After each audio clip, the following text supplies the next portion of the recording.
visitors to Ebony Gorge never come a second time.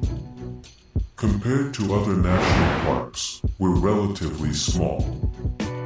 We only have one campground, and there's less division of roles between rangers like there would be at somewhere like Yosemite. That being said, we still get a steady daily flow of guests.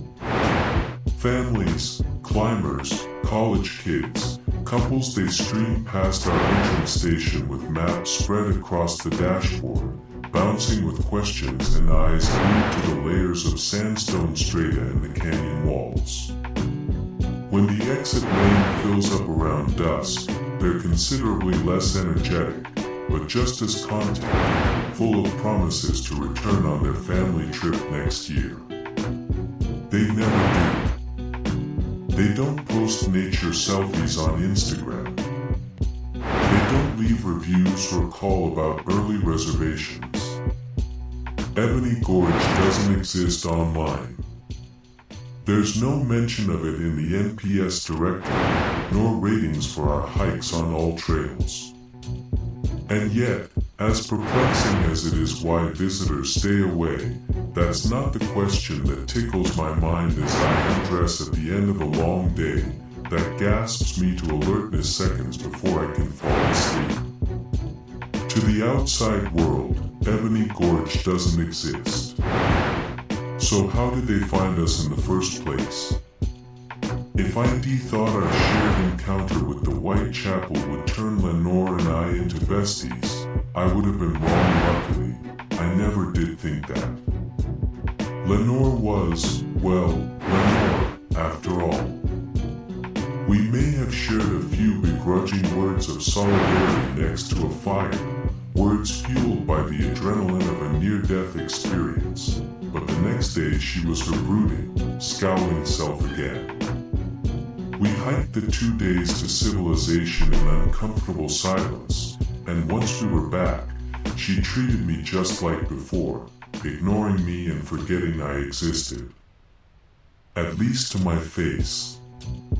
The day after returning, the chief called me into her office. "You're up for rotation next." Rotation? The Doors? This Saturday night? Next quarter moon?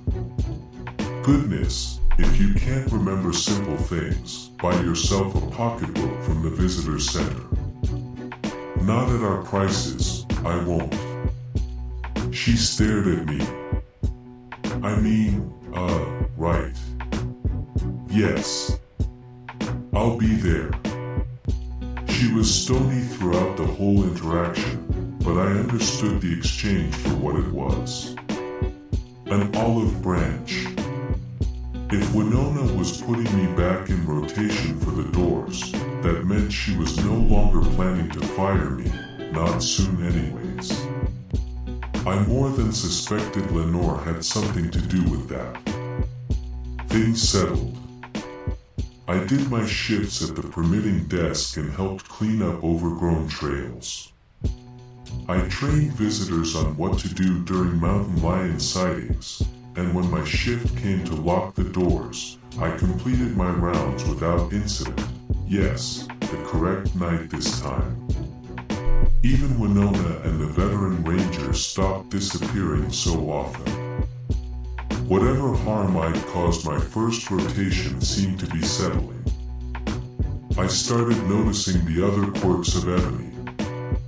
Weeds would resurrect. One morning, I passed a patch of frail, dried thistles. That evening the stalks were green and strong. You would find odd coins in the sand, sometimes Mexican pesos or Chinese yuan, but more commonly coins I couldn't find matches to online, scribbled with illegible symbols. Occasionally, fake trails would even sprout up on the park map. Hangman S. Arch. I asked a coworker, pointing at a dashed line near the north entrance. I read the description. An easy 2.3-mile loop with stunning desert views, perfect for families with small children. Is this a new version of the brochure or something? He snatched it from me, scanned it, then tossed the whole stack of guides into the trash. Cover me, he called as he marched from the visitor center. Need to make sure nobody got fooled. When I asked him about it later, he just shrugged. Happens sometimes. That was the common sentiment. The other rangers noticed these things, but they didn't seem to mind. You'd think normal people would be foaming at the mouth for answers. That they'd be investigating in their off hours, or researching, or pounding at Winona's door with questions, except these weren't normal people. There was nothing wrong with them. They weren't dangerous or hermits, but the longer I worked at Ebony, the image of it all sharpened into focus. While Lenore was right, I wasn't a pushover under normal circumstances. I was a chronic people pleaser. With that came a certain understanding. I got people. Read them intuitively, and it wasn't too long before I was sure my intuition was the truth. The other rangers didn't care about answers, because they were like me. Hiding. Unlike them, however, I was new, stupidly naive, and recklessly curious. I already know you're going to tell me no, I said as Winona and I were locking up the permit office, but I'm going to ask you about the park. No. Cool. Now that that's out of the way, really, no. Chief, this conversation is going to happen eventually. You don't strike me as the type to procrastinate. She finished locking the back entrance and sighed. Which was fair. I was being quite unreasonable. I can't give you what you want, she said. Tidbits and advice, sure want to hear encounters of the Whitechapel. Horror stories about what happens to people who touch the doors. You're annoying enough, I'm sure you could draw a few of those out of me, but that's not what you want, is it? You want the why behind it all. That I can't give you. You must have your own theories. Sure. But those are my own. My best advice. Keep yourself good and distracted. That advice was torture for me. I'd never been good at waiting for Christmas presents as a kid. I would hunt them down every year, remove the wrapping paper, then gently tape them closed. I would do the Sudoku puzzle in the Sunday paper each week, even if it took me hours, and even though I always hated Sudoku, because the alternative was incompletion. Uncertainty. Not knowing. I'd never been able to live with that. I attempted Winona's advice anyway. The other rangers were secretive, but they were also outdoor junkies like myself. You don't get into this job, even as an escape, without having achieved a certain level of granola, and joint granola, ing we did.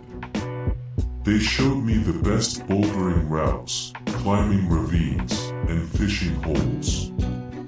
One girl in particular, another seasonal ranger named Heather, seemed particularly willing to show me around Ebony, an enthusiasm that made more sense on our first solo outing when she pushed me against a slot canyon wall and started kissing my neck.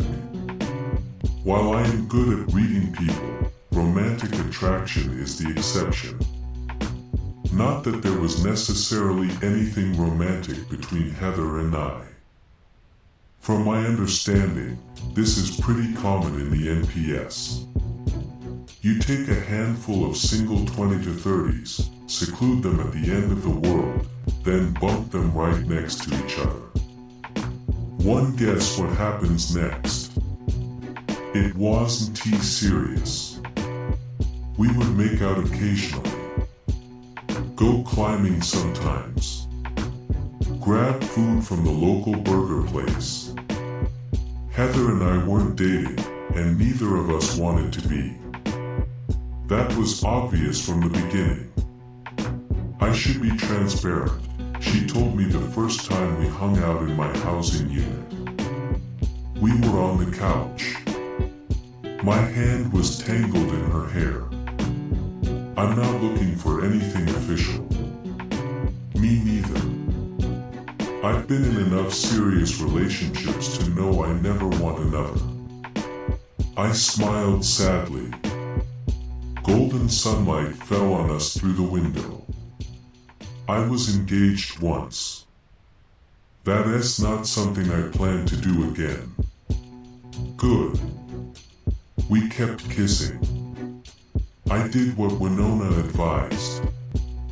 I kept myself busy, moving, and distracted by a dozen silly things all until the morning I knocked on Heather's unit door and she didn't answer. I knocked again. Still nothing.